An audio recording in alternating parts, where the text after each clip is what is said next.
Welcome back, everybody. You are still tuned into the Lowdown. Now, my next guest you may have seen because he was on season 1 of Funny Not Famous. One of the most hilarious people I know, but don't take my word for it. Check him out. Teacher hack of the day. Stuck in a professional development PowerPoint presentation that's going nowhere. AirDrop the speaker's laptop a joke about Jada Pinkett and wait for Will Smith to show up. Sit back and wait for the craziness to ensue. The speaker won't be able to continue the presentation. Be sure to hide the evidence, and just like Will Smith's last 5 movies, you get to walk out an hour early. Wow.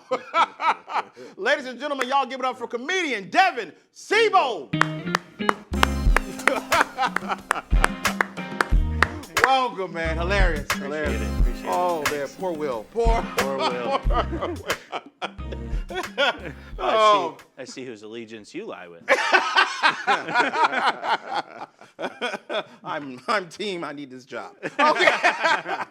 Thank you for being here, man. Yeah, thanks for having me. Bro, Devin, you've been here since the beginning. Mm-hmm. Back when we had this little studio, we were doing 4 little shows out of it, man. To now we got all this. It's amazing. It's crazy. Congrats. Bro, we are going to be rocking until the IRS shuts this down. Yeah. Pretty much.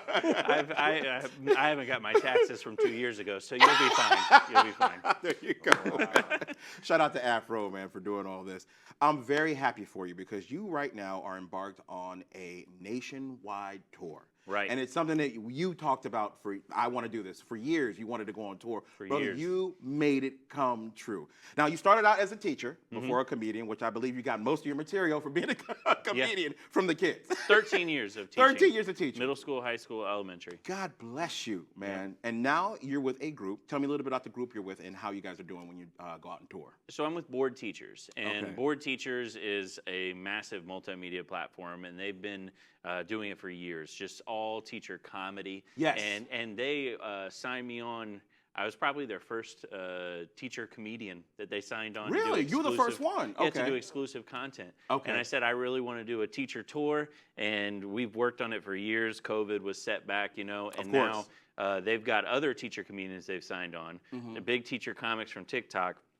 Got them all together, and now we're selling out places across the nation. I mean, you are truly selling out. Like, there is no seat left. No. When you guys go to theaters, you guys go to comedy clubs, people are buying these tickets up. Now, when you go to do the shows, is it mostly teachers? It is mostly teachers. Okay, are they like dying? Yeah. Like, we go through the same thing you joke about. Yeah, but the great part is that we have teachers that bring, like, their spouse, and the spouse is like, I didn't think it would be as funny as it was, but they were dying laughing the whole time. Because teachers, what you guys do, you stand up in front of an audience every day and try to be somewhat entertaining to get people to pay attention. You guys make the best comedians. Yeah, we've got great material, good life lessons, all that good stuff. You guys do. Yeah. Now, does any of your students ever come see you perform? So I did have one of the students. I had a student of mine come this past tour that we were doing on spring break. Were they like, wait a minute? Yeah.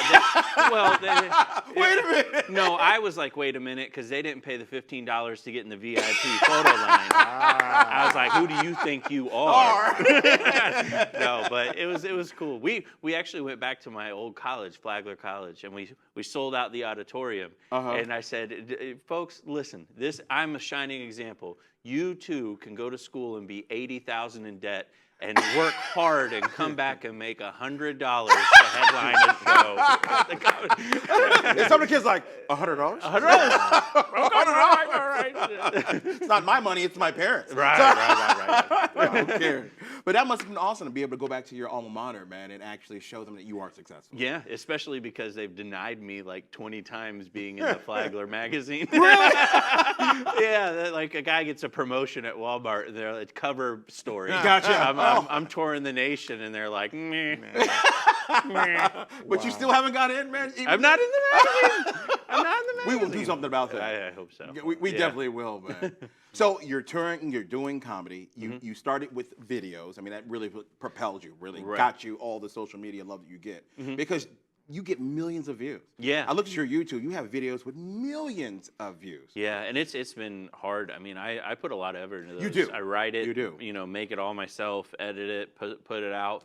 And, just providing like good content, original comedy. It's not easy. It's not easy. And to keep doing it. I mean, I stopped teaching over a year and a half ago, and I'm still produce 2-3 videos a week, plus an additional 2 or 3 TikToks a day and just posting and keeping content going. That's not easy, man. And I know you were happy. I remember the day that you actually stopped teaching because I saw the post. It said, F them kids. Yes, that's it. That's it. You remember. Yeah. Wow. Actually, that was right before they called me. It wasn't a willing exchange. You know, yeah. Okay. I can't post that? I can't post that? All right, well. I'm out. Perfect, man. So how's life after teaching, though? Like, you're enjoying everything you wanted, though. Yeah. I mean, to be able to concentrate full-time on comedy, to do a tour, I put out a kid's book. I mean, it's been a creative person's dream. Because you've gotten to create, like, everything you ever wanted to. Let's talk about the fact you put a children's book out. Yeah. Which is amazing, man. Yeah, I've been writing children's poetry, children's books for probably since I was 13 years old. Gotcha. Now let's talk a little bit about it because it's a very interesting concept. I remember when you were telling me about it before you actually put it out. Yeah. Now the name of the book is A Teacher in the Wild. Right. Because tell me why you came up with it. Well, I think it's very interesting. You remember, like, you see your teacher out in public Yes. and you're like, are they all right?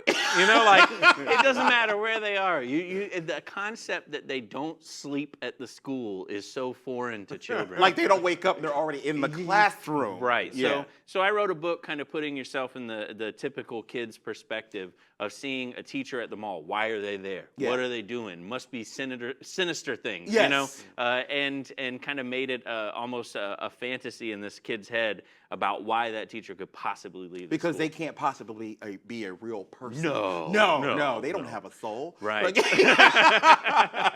now tell me how the book is doing. Book's doing amazing. I mean, yeah, it's selling very well. #1 bestseller on my website.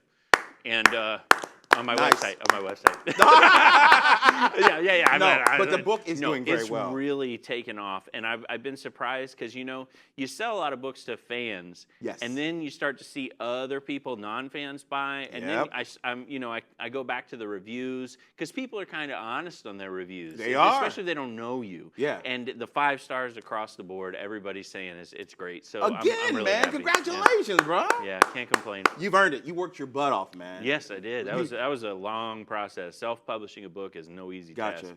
And here's the thing: when you want to stay successful, never forget when you were broke. That'll keep you. That'll keep you going. It will. I'll tell you, it's a different lifestyle to kind of be able to pick and choose the projects that I want to take on now. Or the gigs you take. Yeah, the most important word you can use in comedy is no. Yes, there absolutely. You go. Now tell the wonderful people at home where they can follow you, because if you have not seen Devin perform, you guys absolutely need to do it. Need to pick up his book right now. So tell the people at home where they can follow you. Yeah, Devin Comedy is my website, but I'm all over social media. Yes, you are. You know, Devin Siebold, just Devin and S, and I'll be right there under Singletary. And there you go. I'm telling you, it's great. Yeah, to have the social media popping and everything. So you can't miss me. Devin, we love what you do, man. Congratulations on all your success. Don't stop, brother. Thank you. Appreciate You've been a huge part of it. Oh. Stop. Okay.